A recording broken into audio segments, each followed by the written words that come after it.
কার্যক্রম নিষিদ্ধ আওয়ামী লীগের ১৩ নভেম্বরের কর্মসূচি ঘিরে কঠোর অবস্থানে রয়েছে সরকার, জানিয়েছেন স্বরাষ্ট্র উপদেষ্টা।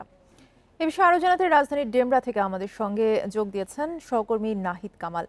নাহিদ, আপনার কাছে জানতে চাইব যে ঢাকার নিরাপত্তায় বাড়তি কি ব্যবস্থা নিয়েছে পুলিশ?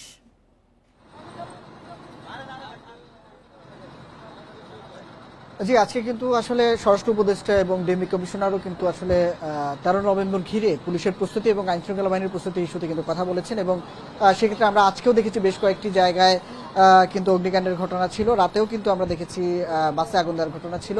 এবং পুলিশ কিন্তু এর মধ্যে সতর্ক অবস্থানে আছে।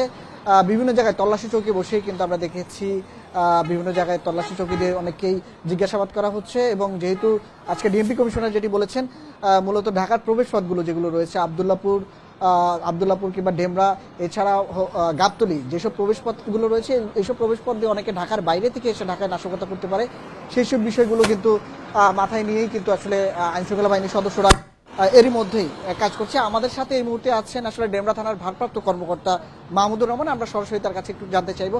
আজকে ডিএমপি কমিশনার বলছিলেন যিনি ঢাকার প্রবেশপথগুলো আসলে অনেকটা অরক্ষিত। আপনার এলাকাতে যেহেতু ঢাকার একটি প্রবেশপথ, সেক্ষেত্রে আপনারা আসলে নাশকতা ইস্যুতে আপনাদের কাছে কোনো তথ্য আছে কিনা, আপনাদের প্রস্তুতি কেমন?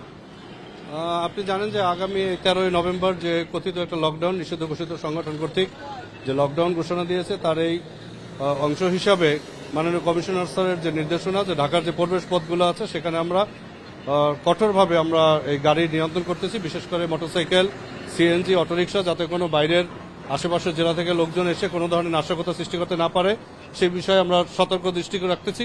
পাশাপাশি আপনারা জানেন যে ইতিমধ্যে ঢাকা শহরে বেশ কয়েকটা গাড়িতে আগুন দিয়েছে, ককটেল নিক্ষেপ করেছে। আমার ডেমরা থানা এলাকার জনসাধারণের নিরাপত্তা শহর ঢাকা শহরে যাতে কোনো ধরনের আইন শৃঙ্খলার অবনতি, পাশাপাশি কোনো ধরনের নাশকতা সৃষ্টি করতে না পারে, এই জন্য আমরা সর্বত্র সতর্ক অবস্থায়, আপনি দেখতেছেন যে আমরা প্রত্যেকটা গাড়ির চেকের আওতায় নিয়ে আসছি এবং প্রত্যেকটা ব্যক্তিকে আমরা দাঁড় করিয়ে তাকে জিজ্ঞাসাবাদ করতেছি, সে কেন আসছে, তার আইডি কার্ড চেক করতেছি, তার ঢাকার প্রবেশের কারণ আমরা নির্ণয় করতেছি। ধন্যবাদ।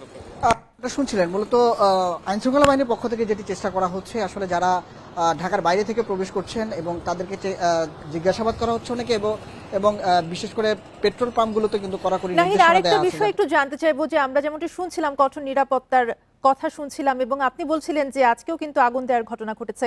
এত নিরাপত্তার মধ্যে আসলে বাসে কিভাবে আগুন দিচ্ছে নাশকতাকারীরা?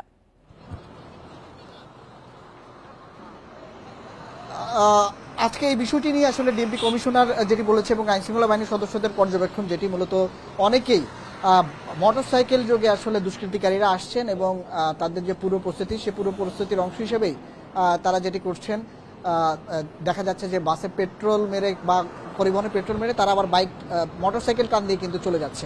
সেই ক্ষেত্রে আইনশৃঙ্খলা বাহিনীর সদস্যরা যেটি করছেন, সিসি ক্যামেরার ফুটেজ দেখে কিন্তু পর্যবেক্ষণ করার চেষ্টা করছেন এবং কারা মূলত সেই জায়গাগুলোতে অবস্থান নিচ্ছেন সেই বিষয়গুলো তদন্ত করছেন। এর মধ্যে বেশ কিছু তথ্য তারা যেটি পেয়েছেন, অনেক ক্ষেত্রেই আসলে ঢাকার বাইরে থেকে বেশ কিছু দুষ্কৃতিকারীরা ঢাকায় প্রবেশ করে এই ধরনের অপকর্ম ঘটিয়ে অনেকে আবার ঢাকার বাইরে চলে যাচ্ছেন।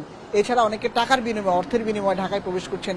এই ধরনের কর্মকাণ্ড নিয়ে এইসব বিষয় কিন্তু আজকে পুলিশের সংবাদ সম্মেলন এবং তাদের ইনভেস্টিগেশনে কিন্তু এই বিষয়গুলো উঠে এসেছে। সার্বিক পরিস্থিতি বিবেচনার মধ্যে আইনশৃঙ্খলা বাহিনীর পক্ষ থেকে ব্যাপক তৎপরতা নেওয়া হয়েছে এবং তারা যেটি চেষ্টা করছেন, 13 নভেম্বরের যেই বিষয়টি সোশ্যাল মিডিয়াতে প্রচার হচ্ছে, সার্বিক বিষয় বিবেচনা নিয়ে যেন নগরবাসী এবং দেশবাসীকে নিরাপত্তা দেওয়া যায় এবং সার্বিক পরিস্থিতি যেন নিয়ন্ত্রণে রাখা যায়, সেই লক্ষ্যে আইনশৃঙ্খলা বাহিনীর কয়েক স্তরের নিরাপত্তা এর মধ্যেই রাজধানীতে জোরদার করা হয়েছে। এই ছিল আমার কাছে সর্বশেষ। নিরাপত্তা পরিস্থিতি নিয়ে জানাচ্ছিলেন ডেমরা থেকে সহকর্মী নাহিদ কামাল।